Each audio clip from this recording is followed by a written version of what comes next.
Bien, donc rebonjour à tous. Sur l'aspect technique de l'inscription dans les ateliers, à 10h, on aura une feuille qui va passer, qui va circuler, on la fera circuler dans les rangs, de façon à ce que vous inscriviez sur les ateliers 1, 2, 3, 4 que vous avez sur le planning. Et donc je rappelle vite fait que pour le repas, il suffira de signaler votre nom lorsque vous irez à la cantine.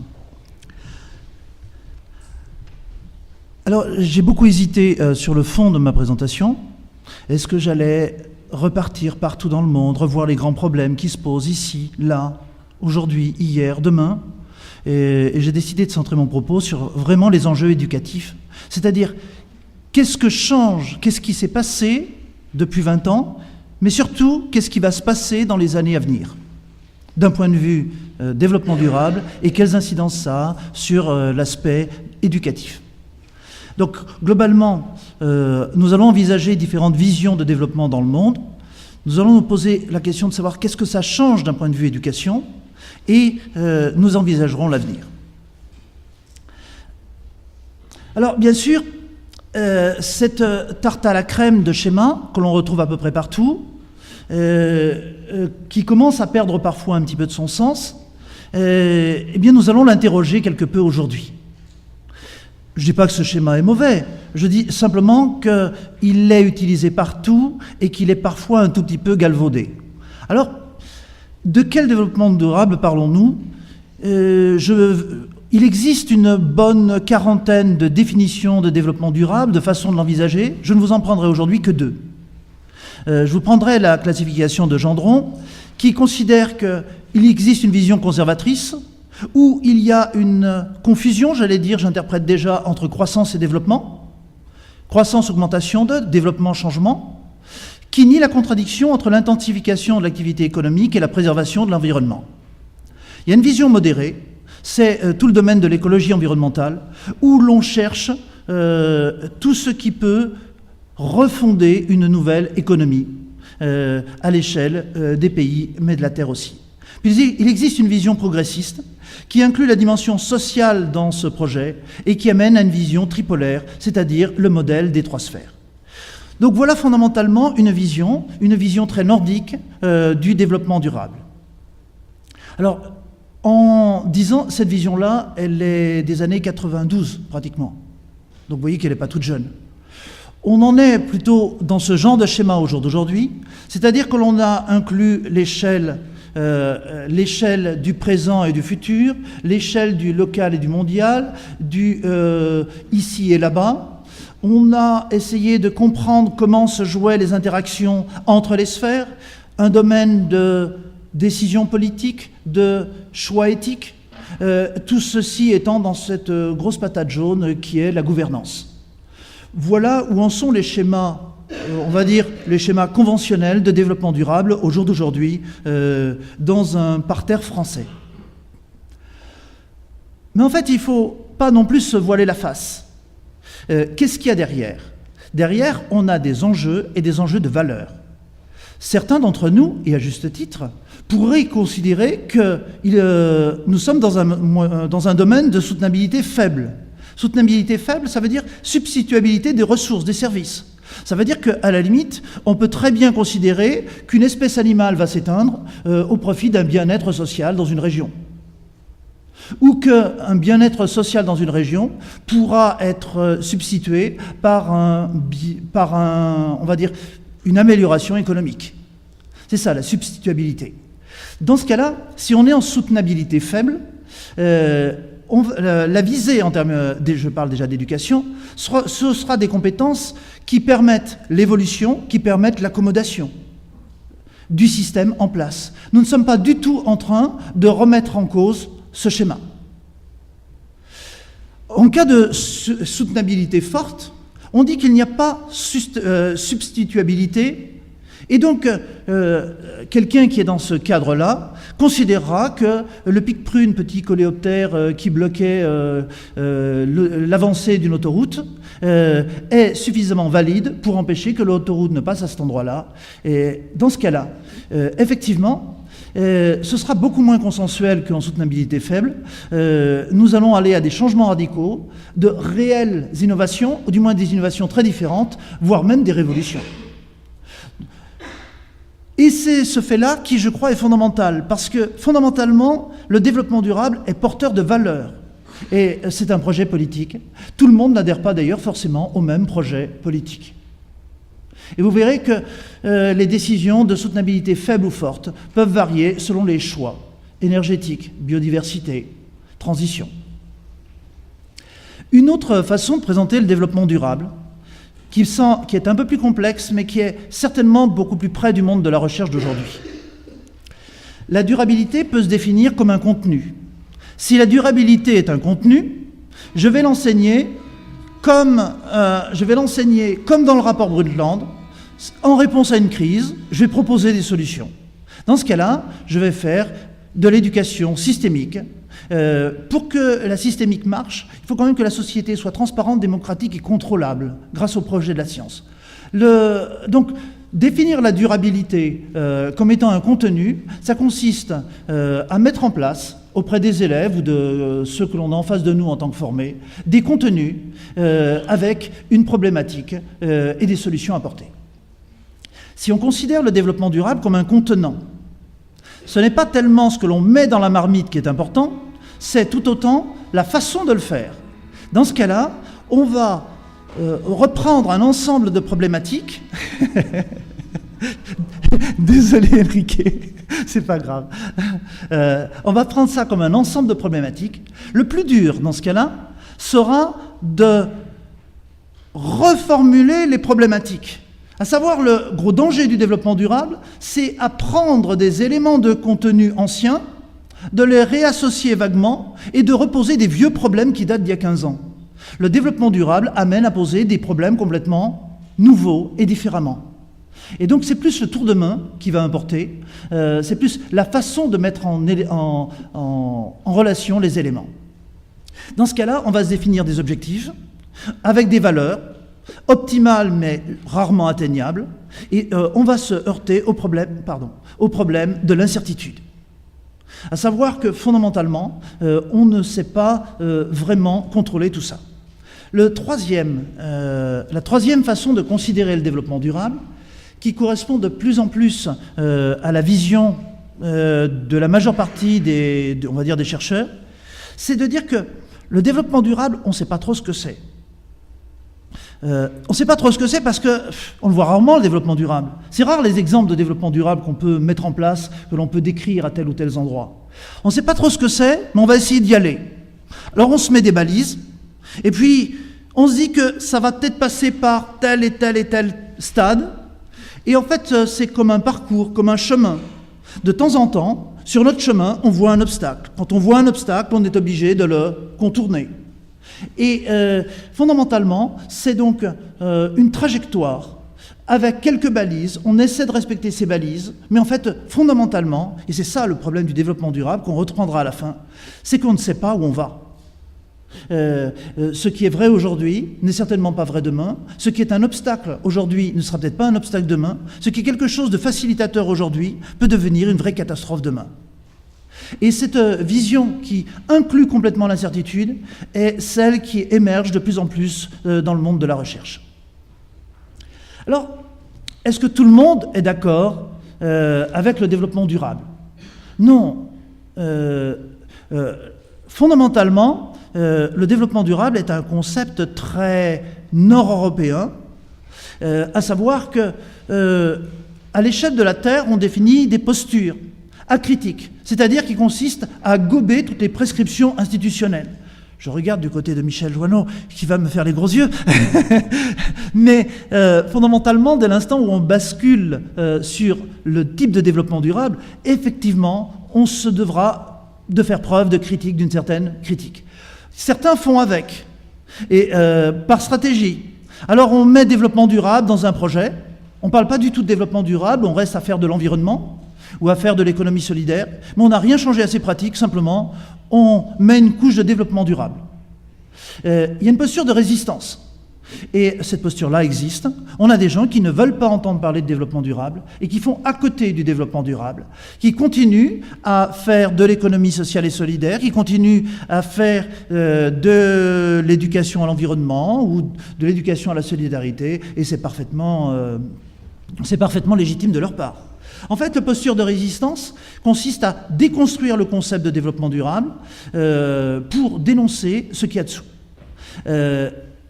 5 ans après, Lucie Sauvé a modulé cela et elle a intégré des postures d'engagement.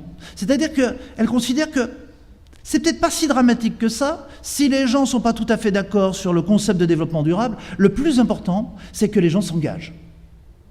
Même si tout le monde n'a pas envie d'aller au même endroit, puisque, vous l'avez compris, je fais appel à soutenabilité faible et soutenabilité forte. La posture d'indifférence est en train de monter en flèche en France. D'une sensibilité, on s'aperçoit qu'un certain nombre d'élèves, d'étudiants, il suffit de leur employer les termes de développement durable pour créer une véritable aversion. Donc il faut se méfier qu'à force d'avoir galvaudé complètement ce terme, les gens en ont un tout petit peu assez. Il y a aussi une position de questionnement, et je crois qu'il faut qu'on se la pose, nous, en termes d'éducateurs. C'est qu'apporte l'éducation au développement durable ?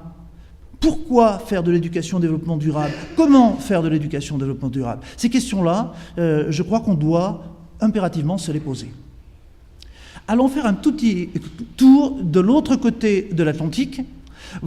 Les collègues canadiens, francophones canadiens, parlent complètement de développement durable. Simplement, ils ne mettent pas du tout le même sens sur les 3 sphères. Ils considèrent que le développement durable, c'est la pérennité de la qualité de vie des personnes et de la communauté. Ils sont sur le vivre ensemble. C'est ça leur définition de développement durable. Et donc ils mettent en avant le milieu de vie, un milieu de vie sain, ils mettent en place un mode de vie et ils mettent en place des niveaux de vie. Et ils ne mettent absolument pas en place, ou du moins mettre en avant, le côté économique. Ce qui leur importe, c'est la relation entre le niveau de vie, le mode de vie et le milieu de vie. C'est donc une vision complètement centrée sur les besoins de l'homme qui est mise en avant chez eux. Vous devinez aisément que leurs modes d'éducation n'ont absolument rien à voir avec nos modes d'éducation. Maintenant, je ne voudrais pas qu'on reste dans le monde nordique. Quand on est en train de parler de la transition énergétique en Europe, ce sachet de charbon de bois, c'est l'autonomie énergétique d'une famille de 13 personnes à Kinshasa. Effectivement, nous ne parlons pas de la même chose. Les niveaux de vie induisent des changements qui sont complètement différents. C'est le propos que vous tiendra Enrique en fin de matinée, où il vous fera certaines de ces relations. Le développement durable n'est pas toujours bien vu à l'échelle de la Terre. Fondamentalement, le développement durable amplifie le biais culturel nord-sud. Opposer l'homme et la nature, la société et l'environnement, c'est une vision des pays occidentaux du Nord. Ce n'est pas du tout la vision d'un grand nombre de pays du Sud, notamment sud-américains, mais aussi africains et asiatiques. La fragmentation selon une aspiration qui est quand même très judéo-chrétienne. Alors on n'aura peut-être pas le temps de le développer là, mais il y a une relation très évidente, très nette, entre le judéo-christianisme et notre vision, notre séparation, sous la forme des 3 sphères économiques, sociales et environnementales. On a, nous, à l'inverse, une certaine fascination pour les peuples d'ailleurs. C'est ce qu'on appelle très couramment le mythe du bon sauvage. À savoir que, fondamentalement, c'était toujours mieux hier, et c'est toujours mieux là-bas, et notamment dans les sociétés traditionnelles. Bon, ce mythe du bon sauvage a vécu. Les collègues d'histoire-géographie, je pense, sont mieux placés que moi pour en parler, mais la majeure partie des sociétés traditionnelles ne sont pas plus en équilibre avec la nature que nous ne le sommes. C'est juste une question de moyens. Alors, je vous parlerai un tout petit peu anthropologie, et je vous cite ce que disait Aminata Traoré, qui parlait de viol culturel, viol de l'imaginaire. À savoir que le développement durable s'est introduit dans les cultures africaines et effectivement gomme tout ce qui faisait l'imaginaire africain. Alors je vous donnerai quelques exemples là-dessus, mais comprenez bien que ces deux visions différentes, la majeure partie des pays ne voient pas du tout le développement durable comme nous, si ce n'est les élites. Qui connaît le développement durable en Afrique? Les élites. Et absolument pas les gens sur le terrain, qui parlent de toute autre chose. Une petite relation que je ne vais pas développer à l'anthropologie. Fondamentalement, Philippe Descola propose de sortir du débat nature-culture, de s'intéresser à ce qui est, de faire attention à s'intéresser à ce qui est humain ou non humain, de distinguer l'essence interne, c'est-à-dire ce qu'on appelle l'intériorité et la physicalité. Nous sommes tous, dans la salle ou presque, ce que l'on appelle des naturalistes. C'est-à-dire qu'on sépare les physicalités entre humains et non humains. Et on considère que l'âme est réservée aux humains. Cette distinction est une distinction de purs naturalistes. C'est-à-dire, fondamentalement, les naturalistes, ce sont les cultures nord-européennes, les cultures nord-africaines. Il y a une relation évidente à la religion. À l'inverse, les cultures animistes. Les cultures animistes ne font absolument pas de distinction entre une production animale et une production humaine. Tout ça, c'est dans la même physicalité. Et donc, fondamentalement, la distinction de la sphère où nous, on sépare dans notre schéma l'environnement et la société est quelque chose qui est complètement incohérent pour quelqu'un qui est animiste. C'est tout aussi incohérent pour quelqu'un qui est totémiste ou quelqu'un qui est analogiste. Le problème de cela, c'est que fondamentalement, on a un monde naturaliste à l'échelle de la Terre qui représente à peu près un milliard d'individus et qui impose cette vue naturaliste au reste de la Terre. Donc comprenons bien que notre développement durable ne peut pas être le développement durable du reste de la Terre. Je vais maintenant rentrer dans le domaine éducatif. Selon quel mode d'éducation? Dans notre cadre nord-américain, nous sommes bercés par la complexité d'Edgar Morin, Francine Pello, des gens extrêmement intéressants. Et donc, nous mettons en place que aborder le développement durable, c'est s'appuyer sur des principes d'interdépendance, de relativité, non-permanence, non-certitude, ambivalence. Tout ça, c'est la rationalité qui est la nôtre. Et donc, pour faire du développement durable, il faut que tout soit interdépendant, relatif, non permanent. Bon. Et on s'appuie sur un certain nombre de valeurs. Solidarité, précaution, participation, subsidiarité. Sauf qu'on est quand même souvent très lâche.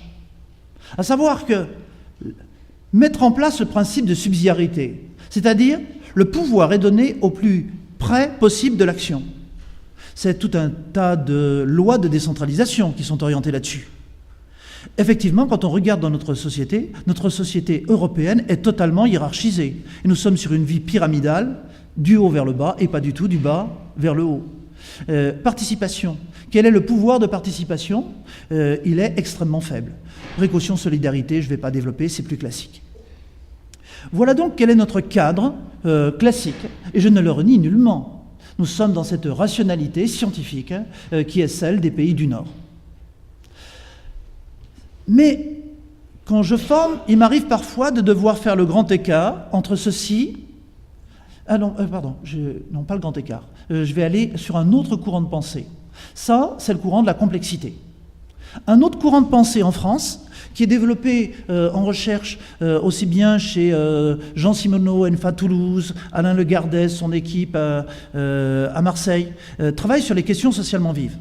Et donc, il se moque éperdument que l'on parle d'environnement, que l'on parle de social, que l'on parle d'économique. Eux, ce qui les intéresse, c'est de parler de controverses scientifiques, de questions socialement vives, et se poser la question de savoir quand est-ce qu'on le met dans le champ de l'école. En gros, on a des controverses.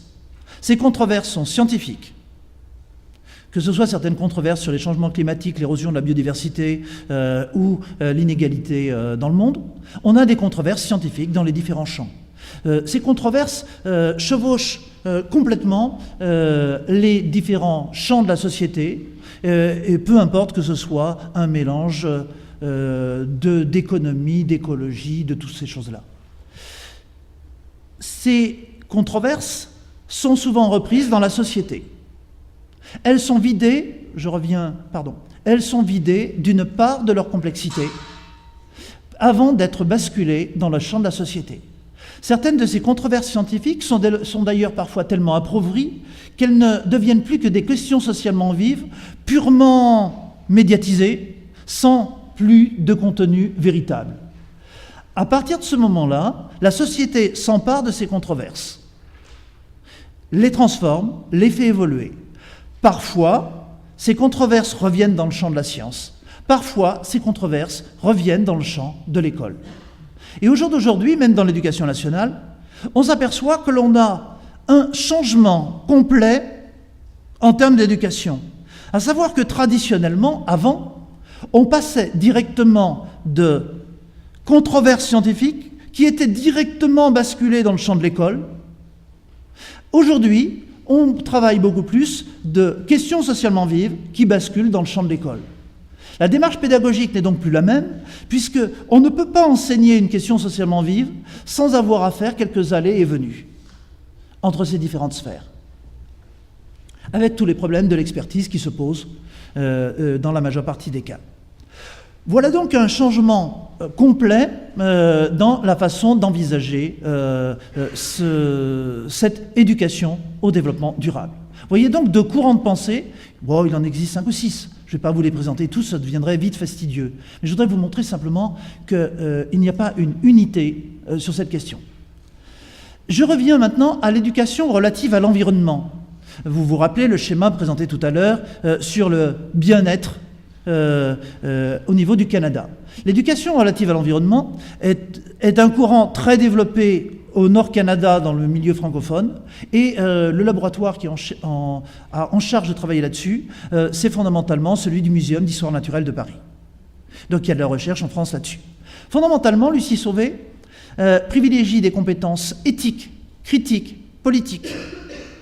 C'est-à-dire que ça sert à quoi l'éducation au développement durable, du moins elle refuse le terme d'éducation au développement durable, elle n'accepte que le terme d'éducation relative à l'environnement. Je vais vous expliquer dans un instant. Elle dit, première chose, ça sert à critiquer, ça sert à ne pas tout gober. La deuxième chose, ça sert à porter des jugements éthiques. C'est-à-dire que par rapport au schéma que l'on a mis tout à l'heure d'arbitrage entre les sphères, entre éthique et politique, pour le courant d'éducation relative à l'environnement, primauté est à l'éthique. La décision politique n'est qu'au service d'eux. Mais comprenez bien aussi que par rapport à même ce que l'on disait il y a un instant, effectivement, les principes de subsidiarité et de participation sont très différents de ceux qui sont en France. Politique. C'est quoi une compétence politique ? Ce n'est pas une compétence à s'engager dans un parti.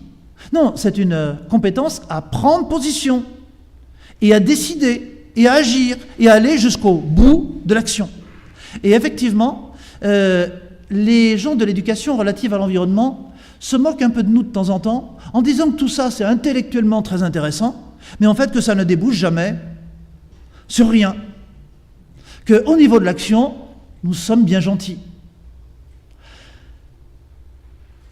En éducation relative à l'environnement, la définition qu'il donne à compétence dans le système de l'éducation nationale français, la compétence est fondamentalement définie, vous me direz si je dis une bêtise, par la somme et l'interaction entre des connaissances, des capacités et des attitudes.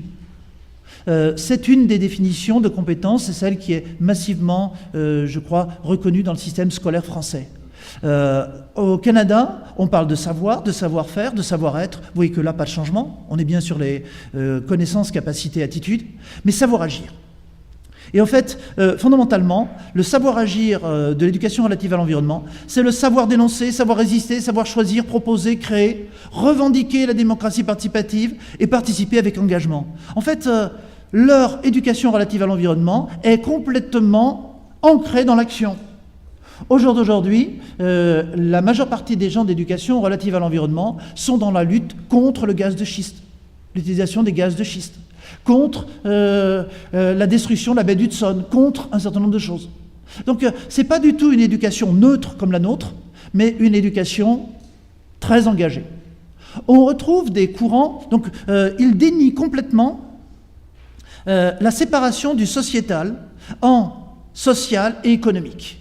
Et ils considèrent qu'avoir séparé le social et l'économique est la cause d'une création de hors-sujet. Mais au fond, ils ont quand même raison. Parce que fondamentalement, si je montre avec ma flèche ici quelque chose qui est dans ce domaine de l'écologique ou dans ce domaine du sociétal, c'est que justement ce n'est pas dans le développement durable. Donc c'est hors sujet. Nous sommes en dehors du développement durable. Et effectivement, notre façon de procéder nord-américaine à séparer les sphères en petits morceaux crée les conditions mêmes de laisser croire que certaines choses dans les trois domaines sont du développement durable, alors que justement, ça en est exclu. Une autre remarque sur l'éducation relative à l'environnement, c'est qu'on est compétent dans l'action.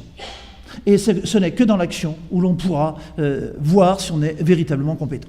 Ce courant d'éducation relative à l'environnement est extrêmement proche des courants sud-américains. Paulo Freire, donc des courants qui sont très axés sur les mouvements politiques. Qui sont complètement à l'opposé de notre relative neutralité nord-américaine. Le problème, c'est que de temps en temps, il m'arrive de ne pas enseigner uniquement dans le monde nord-européen, et que si je vais au Mali, en pays d'Ogon, ben on va me parler du serpent Yuguruna, il est là, parce qu'il est dans le monde central, le disque central, puis on a les mondes inférieurs ici, qui sont primitifs et chaotiques, puis on a les mondes supérieurs qui sont lumineux. Et quand je dois parler de développement durable au Mali, ben j'ai un tout petit peu un problème, c'est que je manque un tout petit peu de repères, voyez-vous. Et que mon schéma de complexité, avec l'interdépendance et tous ces trucs-là, il est assez peu opérationnel. On a là une vision qui est une vision complètement différente, où la science n'a pas du tout le même rôle que dans le système nord-américain. Alors effectivement, on a des conditions matérielles qui ne sont pas comparables, on a des cosmogonies complètement différentes, et donc on a des modes de formation qui ne peuvent être que complètement différents. Prenons un exemple. Je vous ai pris un exemple ici d'un outil, c'est un outil de formation sur l'eau. L'eau, vecteur de transformation sociale, qui est très utilisé au Burkina Faso notamment, et qui est un mixte entre une culture nord-américaine, européenne, française, francophone, et des compromis burkinabés. Fondamentalement, nous avons la sphère de l'agir, du penser, du sentir, on est donc très sur les sens, rationalité, imaginaire, corporalité, nous sommes très éducation populaire, d'un point de vue approche. Jusque-là, ça ne me choque pas.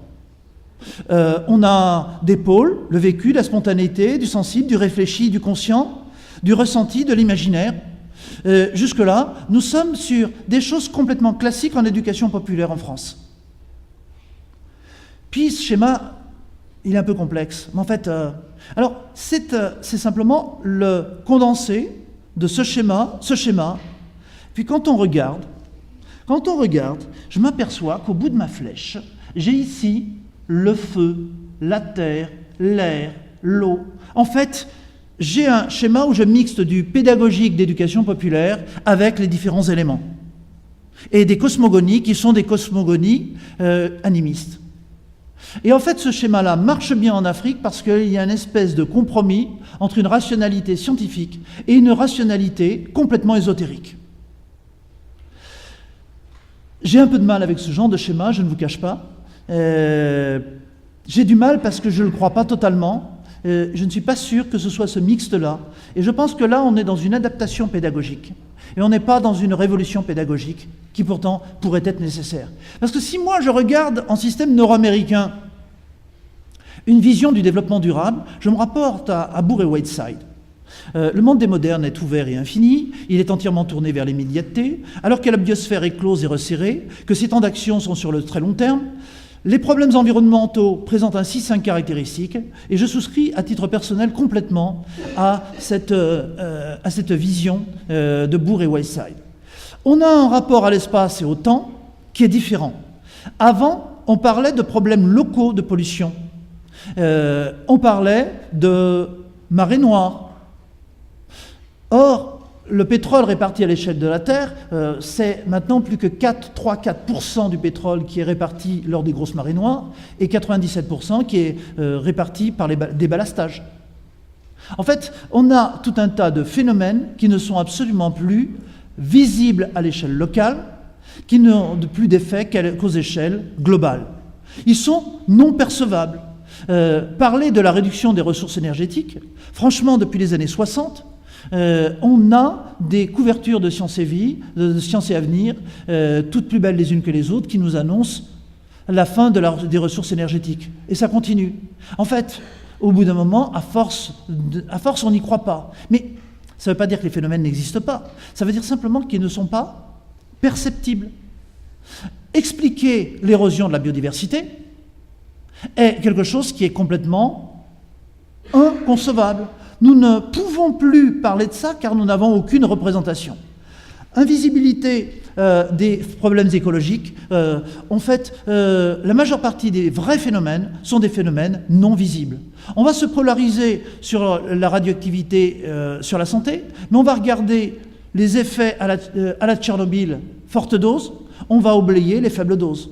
On ne va pas s'intéresser aux antibiotiques parce qu'on n'a pas encore les moyens de tester leur véritable toxicité. Les métaux lourds, etc. Donc en fait, on est passé de phénomènes locaux à des phénomènes globaux, de phénomènes visibles à des phénomènes invisibles. On est passé de choses prévisibles à des choses imprévisibles. Personne n'avait envisagé les variations climatiques d'origine anthropique il y a 30 ans. C'était absolument pas dans les cordons des chercheurs. Ils travaillaient là-dessus, mais pas pour ça. Dimension temporelle. Inertie et réversibilité de nos actions, je vais redévelopper ça un petit peu tout à l'heure. Fondamentalement, on a des phénomènes, tels les changements climatiques, qui sont comme une grosse machine qui avance avec une énorme inertie. Et si on arrêtait tout d'un point de vue climatique, qu'est-ce qui se passerait ? Si on arrêtait tout, rien pendant 20 ans, en raison de l'inertie du système qui va continuer d'avancer pendant 15 à 20 ans. C'est très dur à enseigner, ça, parce que ça montre la relativité de ce qu'on fait. Irréversibilité de nos actions, et si on fait quelque chose, qu'est-ce que ça change ? Rien à 20 ans. Ça dépend à quelle échelle de temps on comprend l'irréversibilité. Qualification des difficultés, les pollutions amènent à des solutions techniques. Mais je vous propose moi aussi de raisonner sur le plan inverse. En fait, chaque fois qu'on a amené un bienfait scientifique et technique, cela a créé de nouveaux problèmes. Et en fait, on est dans une course en avant où la technique apporte des solutions qui sont bien souvent des fausses solutions. Alors vous allez dire, c'est quand même bizarre, ce type qui est d'origine, il est scientifique, il est en train de nier le pouvoir de la science. Non, je nie pas le pouvoir de la science, je nie le statut de la science. La science n'est pas là pour apporter toutes les solutions ou n'importe quelle solution. Alors peut-on être utopiste ? Dans le monde d'aujourd'hui, je ne sais pas si c'est totalement visible, le problème de la gestion de nos déchets est qu'on est sur, on va recycler un maximum, on va récupérer des déchets en fin de vie, et derrière, on va essayer d'enfouir ce qu'on ne peut pas et on va brûler ce qui reste. Voilà un schéma. On est en train d'évoluer sur un système où on va récupérer ce qui est compostable et on va essayer de recycler le maximum de choses. Voilà fondamentalement le schéma sur lequel on devrait être. On a sur Terre, c'est juste les tests avec le collègue de Marseille. Désolé, ça se surimposera un tout petit peu. Donc on est là sur un système où on considère qu'on a sur Terre très largement assez de fer, très largement assez de tout un tas de matériaux, il suffit de les réutiliser. Certains pays l'ont très bien compris, des pays asiatiques notamment, et commencent à fonctionner sur ces systèmes-là. D'autres pays sont encore dans le mode exploitation de leurs ressources personnelles. Je ne vais pas le développer. Ça va sur des changements sociaux. Voilà un système de justice pénale où tout se traduit par une peine. On a aussi d'autres types, c'est-à-dire de la justice restauratrice, où en fait on inverse complètement les modes de fonctionnement. La personne n'a pas une peine, elle est simplement dans l'obligation de réparer ce qu'elle fait. Pour information, ce système-là est un système qui est utilisé dans un certain nombre de peuples, que ce soit des peuples aux Comores ou de tout un tas d'endroits où il n'y a pas une peine de prison planchée pour telle bêtise, simplement la personne doit réparer les torts qu'elle a fait à d'autres. Bien souvent, on va pêcher dans d'autres cultures des choses qu'on a sous les yeux. Parfois oui, parfois non. Je vous donne deux exemples d'utopie. Une première utopie, c'est la panafrique. C'est-à-dire le fait de dire qu'on va unifier le continent africain dans un seul et même essor. Ça fait à peu près quelques dizaines d'années que l'Afrique essaye de se structurer là-dessus, et pour l'instant, c'est un total échec. On peut aussi envisager des systèmes de propulsion qui soient totalement autonomes d'un point de vue énergétique. Alors, ce qui vous apparaît ici comme étant une utopie, ce truc-là, ça s'appelle le Sea Orbiter. En gros, c'est un truc qui voyage et qui est totalement passif. J'aurais pu vous montrer des maisons passives. Mais en fait, ce qui était des utopies d'hier, des maisons passives, devient une norme aujourd'hui. Socialement, surtout en Auvergne, on a toujours lutté pour faire des maisons qui soient des maisons fermées, avec des murs épais, etc. Or, on dépense beaucoup plus d'énergie à empêcher le soleil de rentrer que le froid de sortir. Donc, on a aussi des choses où on a mélangé le côté sécuritaire des maisons avec le côté énergétique. On a beaucoup d'utopies à réinventer, à réutiliser. Alors, quelle vision pour l'avenir? J'ai pratiquement terminé mon propos. Une compétence fondamentale pour le développement durable et son éducation, c'est la pensée prospective. En fait, si on veut penser demain, il faut penser l'incertitude. Il faut penser qu'on n'a aucune certitude sur ce que sera demain, sur l'irréversibilité. Tout ce qu'on fait n'a pas le même poids. L'extinction d'une espèce animale est quelque chose de totalement irréversible.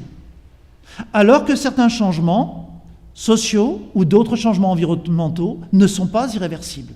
Ça n'a donc pas du tout le même poids. Variation de vitesse. Variation de vitesse. On voit tout un tas de débats sur l'histoire qu'en 2050, on aura plus de degrés ou on aura plus 4 degrés. Mais c'est typiquement l'incertitude. Ce qu'on ne sait pas, ce qu'on sait, c'est l'augmentation de température. Ce qu'on ne sait pas, c'est l'écart type de cette augmentation, car on ne maîtrise pas tout. Donc la variation de vitesse, effectivement, ce serait idiot de vouloir donner des chiffres tels que ceux qui nous sont demandés. On a besoin d'ordre d'idées. Ben oui, l'ordre d'idées, ce sera du plus 4. Plus 4 en combien? En 2050, 2070, 2100 on n'en sait rien. Par contre, plus 4 degrés, ça veut dire qu'on a la température de Marrakech quand même.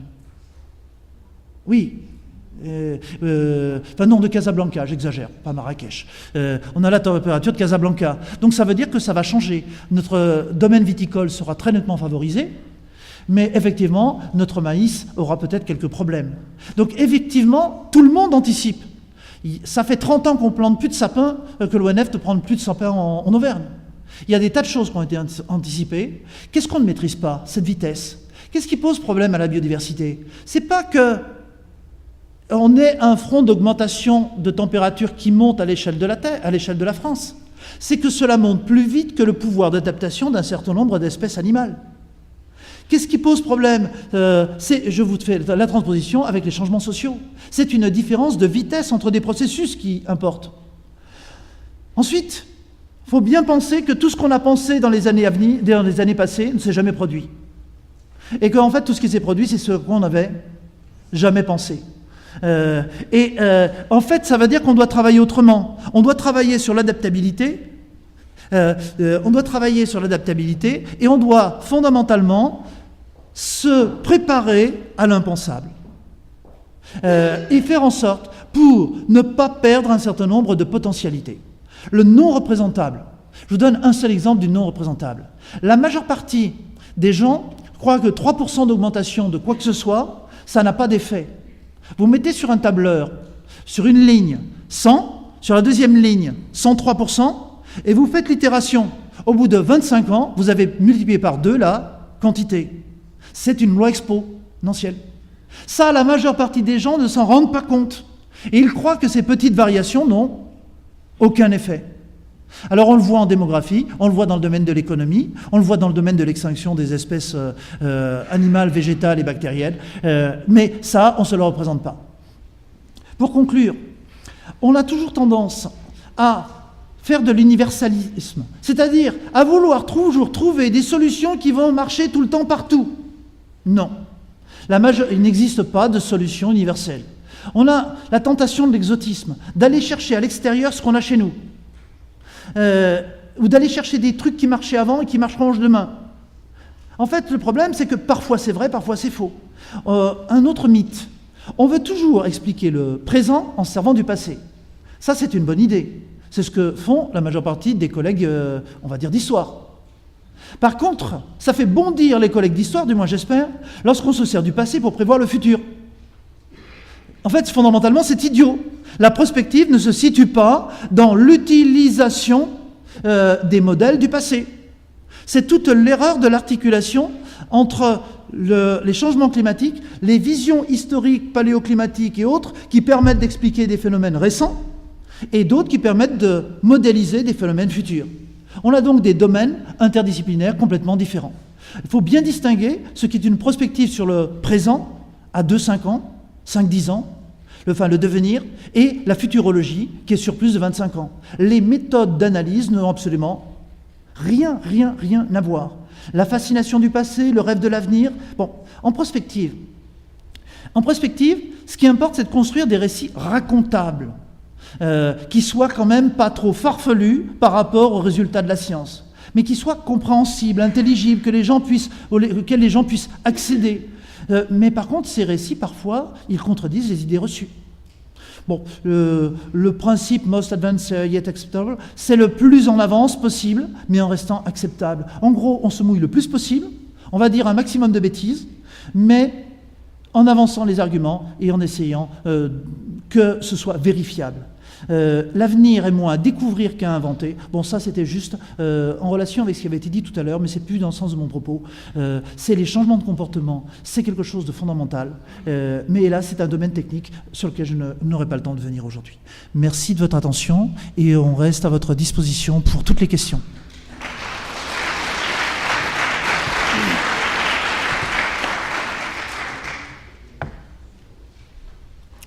Voilà, s'il y a des questions.